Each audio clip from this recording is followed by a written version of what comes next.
निफाड तालुक्यातील कसबे सुकेणे गावात रामराव त्र्यंबक भंडारे यांच्या विहिरीमध्ये नर जातीचा बिबट्या मृत अवस्थेत पडलेला दिसला। घरातील सदस्य आदित्य भंडारे यांनी सकाळी घराजवळील विहिरीत डोकावून बघितले असता त्याला विहिरीच्या पाण्यामध्ये बिबट्या विहिरीत पडल्याचं लक्षात आलं।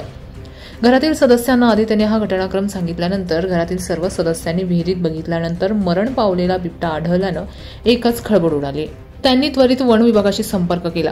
कसबे सुकेणेतील शरद जबरी जाधव वनजीव संरक्षक यांच्याशी संपर्क केल्यानंतर हे घटनास्थळी आले। वन विभागाचे अधिकारी भगवान जाधव, विजय दोंदे, भारत माळी, विजय माळी, गोकुळ माळी हे घटनास्थळी पोहोचल्यानंतर त्यांनी बिबट्या विहिरीतून बाहेर काढला। बिबट्याला बघण्यासाठी नागरिकांनी मोठ्या प्रमाणात गर्दी केली होती। कसबे सुकेणेचे वनजीव संरक्षक शरद जबरी जाधव यांनी ही माहिती दिली आहे।